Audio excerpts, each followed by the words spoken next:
Salam alaikum wa rahmatullah wa barakatuh. Un droit de réponse à monsieur Aldostérone. Aldostérone. Alors, ce monsieur critique l'immigration, critique les migrants et tout le mouvement qui va avec, mais apparemment ce monsieur est là juste pour ça. Je m'explique.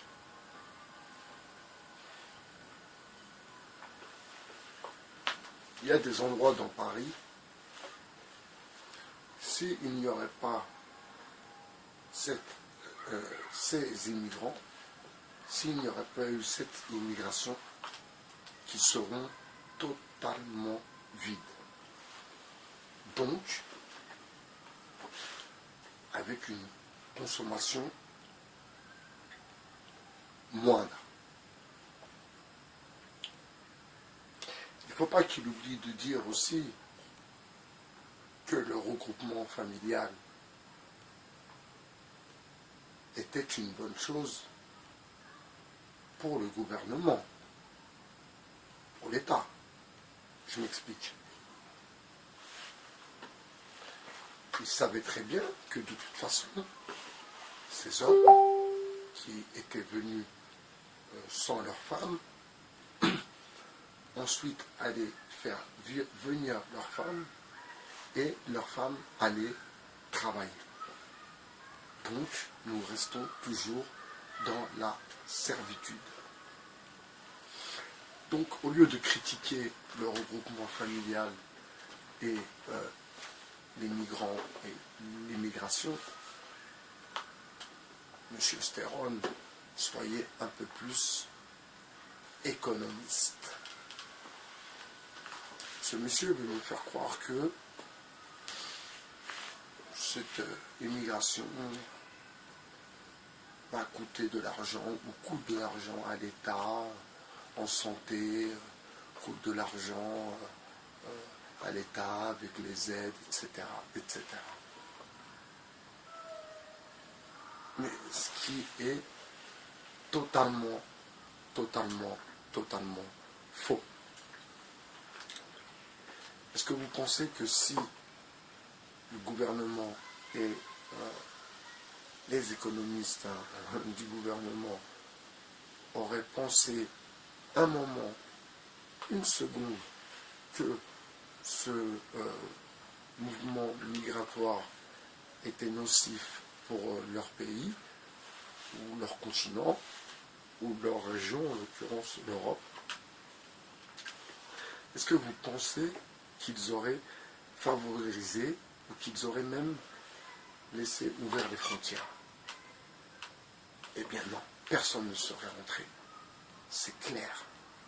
S'ils n'auraient pas voulu de cette migration, ils auraient fermé les frontières et personne ne serait passé. L'armée, elle sert à quoi l'armée? Ils auraient bloqué partout. Partout, ils auraient bloqué. Qu'est-ce qui s'est passé? Et ça, c'est digne. Et les spin docteurs, ceux qui écrivent les guerres et qui écrivent les mouvements de panique, qu'est-ce qui s'est passé? Malheureusement, les Africains ne racontent pas aussi que la vie aussi chez eux a augmenté. Nous, on a eu la crise avec l'euro, de passer du franc à l'euro, et eux aussi ont eu une dévaluation terrible. En l'occurrence, la Côte d'Ivoire a eu une dévaluation terrible. Et cela lui a coûté de réels problèmes jusqu'à la crise ivoirienne, donc avec ce renversement. Donc en fait, toute cette trame, toute l'histoire avait été écrite bien avant. La crise ivoirienne est une histoire écrite du début à la fin, c'est-à-dire du début le sac de chocolat jusqu'à le bombardement de la caserne militaire, de couper le pays en deux, Yamoussoukro, Bouaké, et créer une division totale du pays. Dévaluation de la monnaie, les gens se tirent. La Libye, même histoire. Soulever le pays, un pays qui manquait de rien, qui vivait bien, qui vivait même pas au-dessus de ses moyens, mais qui vivait très très très bien. Guerre, bombardement, division. Et là, la France continue aussi à être proche de la guerre en Syrie. Alors c'est encore une autre histoire. Mais on va revenir à ce que les migrants ramènent à la France. Vous savez, je ne le répéterai jamais assez, les gens travaillent. Les gens travaillent là pour répondre à l'aldostérone, pour répondre à ce qu'il dit, parce que ça ne tient pas la route. Justement, les gens ont quitté leur pays, certains, pour pouvoir nourrir leur famille. J'en connais qui envoient de l'argent au pays tout le temps pour nourrir leur famille. Et ils sont dans l'obligation de travailler.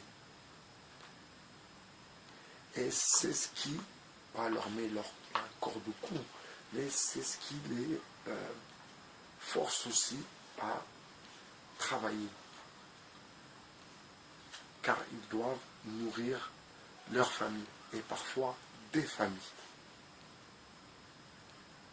Et ici,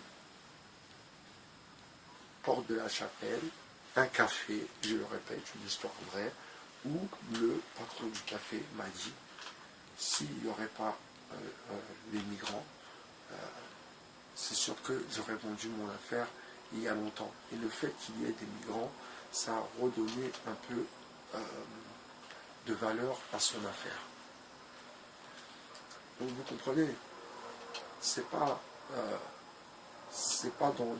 dans l'instant présent. Les migrants, c'est comme une sorte de placement. C'est dans le temps qui va ramener de l'argent au pays, à la France, le pays qui l'accueille, qui l'a accueilli. C'est dans le temps. Et c'est pas à l'instantané. Donc, il y a des gens qui sont contre les migrants, qui sont contre cette vague migratoire, et j'arrive pas trop à comprendre le raisonnement de certains qui se pensent si intelligents. C'était Bye Bye Cher sur le 2.0. Hasta luego, amigo.